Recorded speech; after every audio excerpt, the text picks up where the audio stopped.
Good afternoon. Well, it's actually like good night because it's like 6 o'clock at night. But hey, it's still sunny out. It is 78 degrees outside, according to my 1955 3rd gen 6.7 Cummins. But today we are going over to my good friends at Infinite Customs because obviously I have this thing right here.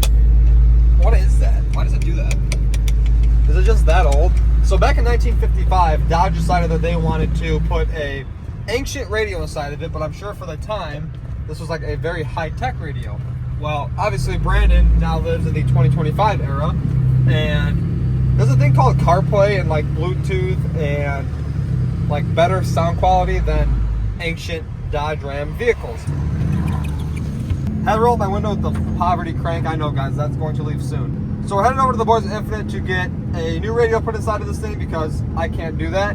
And my front tires on this, I was doing brakes this morning on it, and my brother had noticed that the tires didn't roll. They rolled about 6 inches and fell over. So I got in there, I looked at the tire. Yeah, the center bands in the front of these tires are like exploded. And unfortunately, I don't have my new 24s yet for the truck that I have the tires for at the shop. But I do have a set of stock dually wheels in the bed that are 17s that the front tires will fit onto this because I don't want to buy new tires for the front of this truck when I have brand new 33s and 24s on the way. So we're going to swap those out because this truck has to leave to go all the way down to like Texas to pick up my Mega Cab because that truck's done and I'm like super excited to get that thing back and drive it again because the stock 3rd gen just isn't cutting it for me anymore. I just want to just park it, get everything painted, get wheels and tires on it, make it look sick, make it tow like a monster, and then I'll be happy driving this truck because right now on stock wheels I'm driving around like a grandpa and it's kind of embarrassing, but it is what it is. We're about 30 seconds from Infinite. We're going to pull in there, get these tires off, and get a radio side of here, and possibly some door speakers and some tweeters up top will probably help a little bit because I can't do this ancient ass radio no more. It's embarrassing actually. It sucks.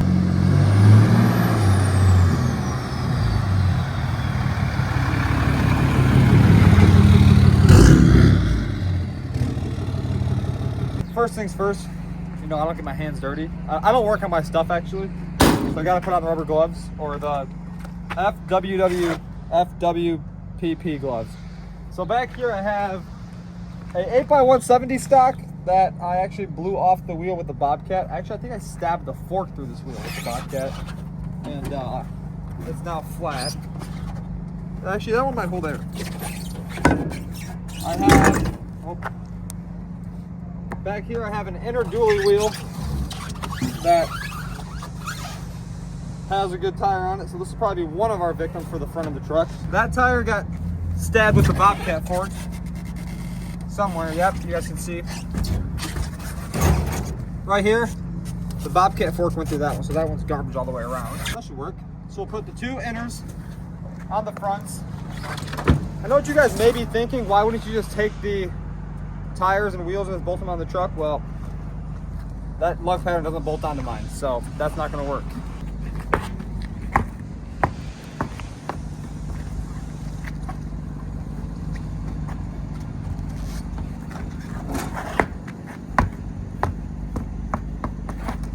So now, hypothetically, because like it's hard to balance 2 tires at the same time, but hypothetically, if I roll them like dually wheels, I should be good. These tires right here, they roll fine, but when you do that to those tires, they just fall over. Because, as you guys can see, something broke. I didn't know that tires could break, but they definitely can break. So, those are junk, those are good. I'm cheap and don't want to buy new tires for this truck. So I guess, pop these out.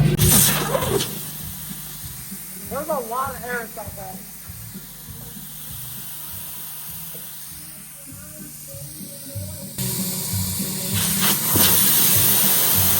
Well, I know they don't have any leaks, so that's a plus.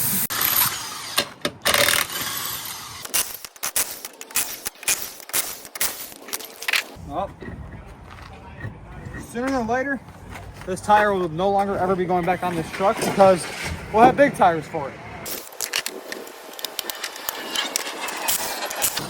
Okay, I'm not a fan of DeWalt, but this has way more power than my Milwaukee. What do you guys think, Milwaukee or DeWalt? Because I'm like a firm believer in Milwaukee, but maybe it's just because my impact's been messed up for the past 2 years. It's time for a new one.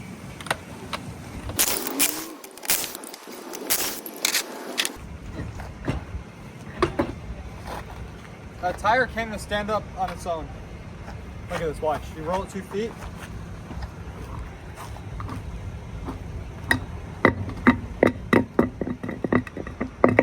It's just an Alcoa.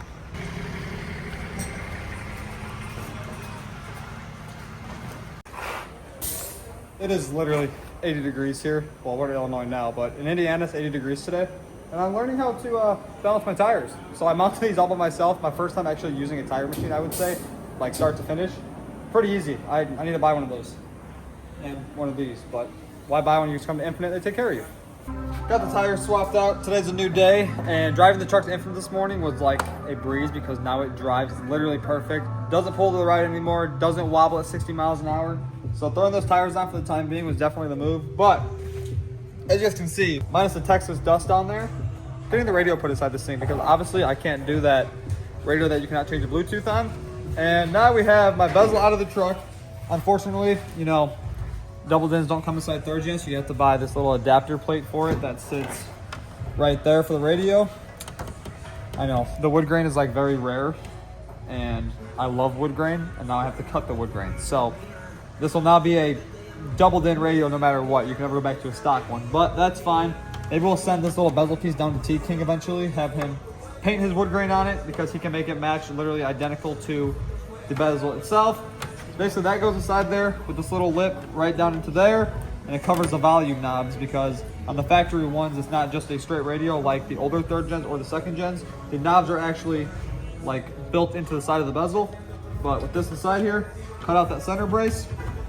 It will then be set up for a double din. So he's working right now on getting the radio all wired up, and he's gonna slap that in, probably have some door speakers in it, some tweeters, and eventually we will get into doing rock lights on this thing. And I just got word that the 3-inch level kit / lift kit from Rough Country just came to the shop.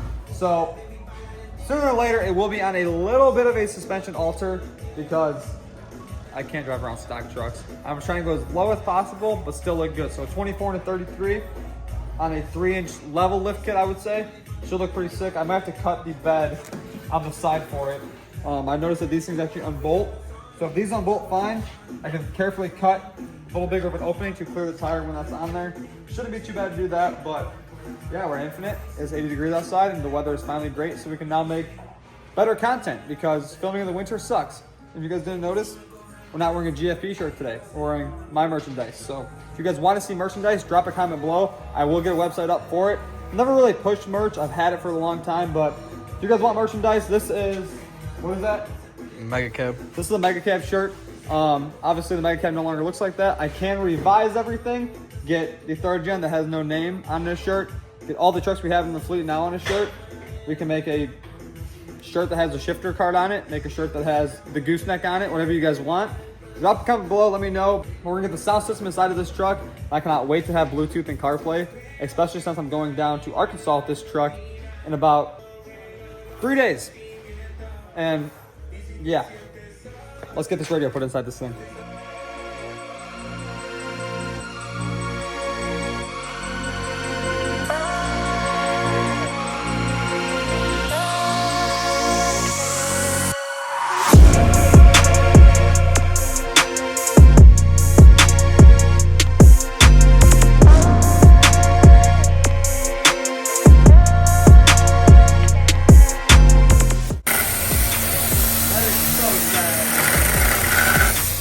As you guys can see, you obviously got cut out the center section like I was saying. I worked so hard to afford to get this bezel, and now I have it. Now, you just cut it. But I think I would choose a double din over this bezel any day. So now we're one step closer to getting the radio put into this truck.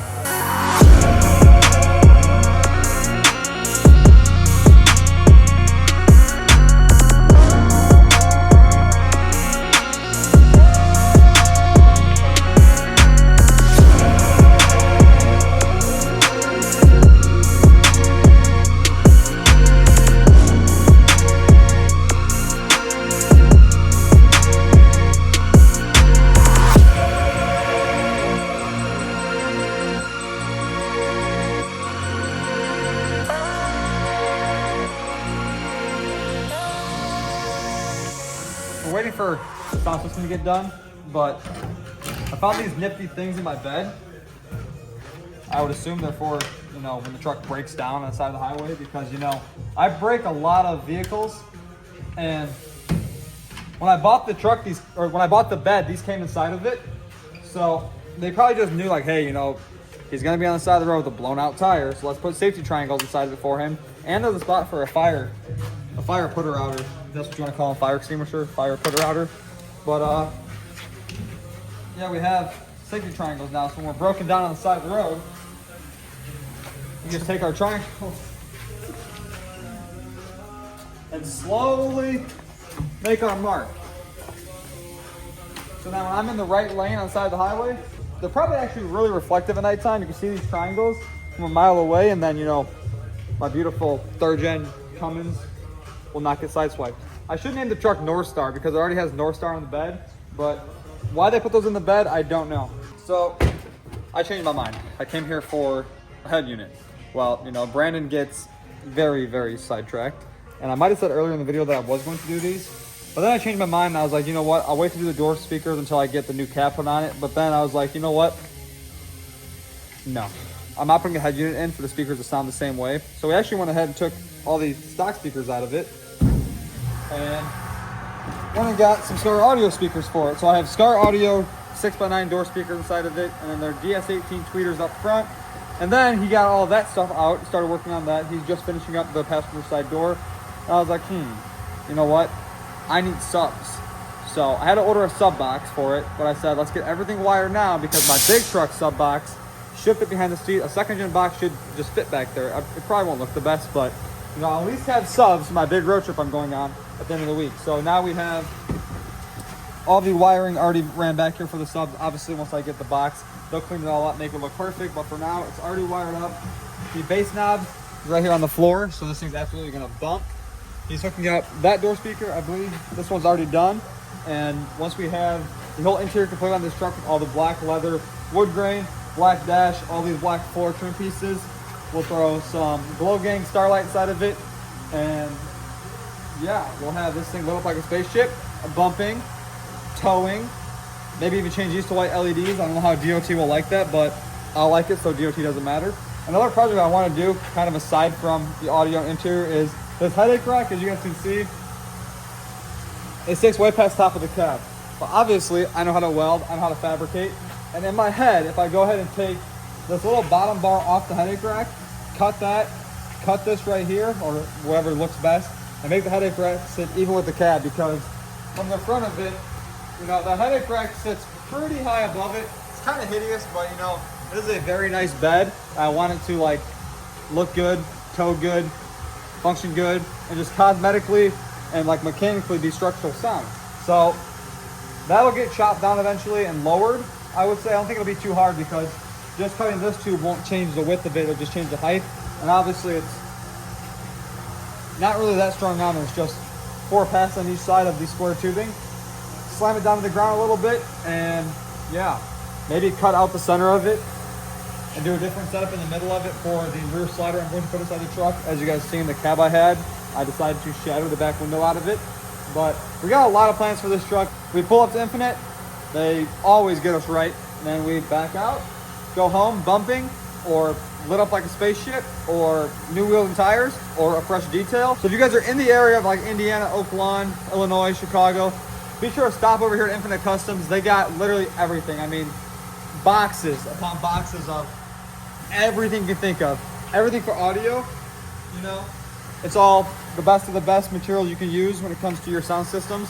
They'll do anything from custom enclosures to a factory-made enclosure for a sub box. So yeah, huge shout out to my boys over at Infinite Customs. And this is not a sponsored ad. This is just a good shop, good people that take care of you. I'm always trying to help the industry.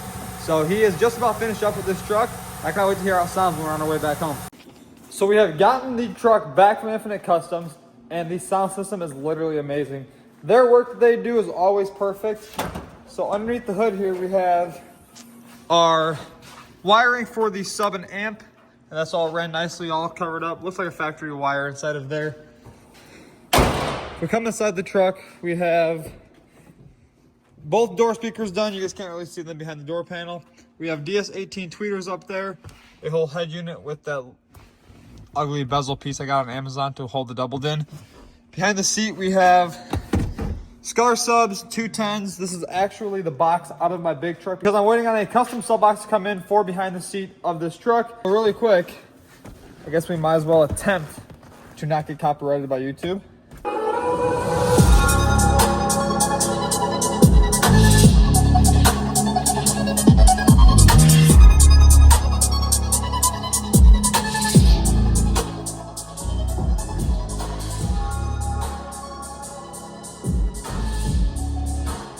Yeah, the third gen bumps.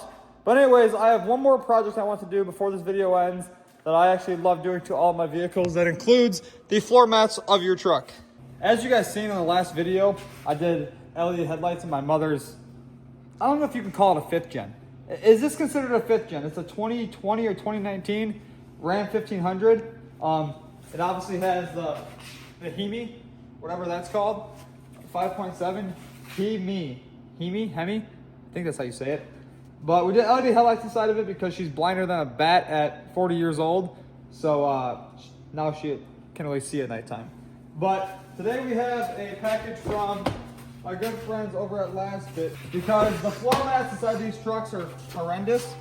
Like, what do you do with carpet? You put a floor mat over carpet so your floor is protected, not to ruin more carpet. So today we have a set of floor mats for this. Luckily, on the newer Rams, these floor mats are very easy to install. They literally slide up inside of here, just like this, and then they clip right into the factory location, and it's done. So now she actually has a real floor mat versus the cloth factory ones. Now we're gonna throw this one in on this side, and then this thing's all wrapped up. She has new headlights, new floor mats, and she's probably gonna want to lift next week. Actually, who am I to kid? She can't even drive, let alone drive with a lifted truck. So, huge shout out to Lasfit for coming through, hooking up this truck with some floor mats. If you guys are interested in getting a set of floor mats for your truck, click the link down in the description below, and they have every option for every vehicle. And these things are way nicer than the factory floor mats. But with that being said, it is going to end today's video. Be sure to like, comment, subscribe. Tell your floor mats that I uploaded, and I'll see you guys in the next one.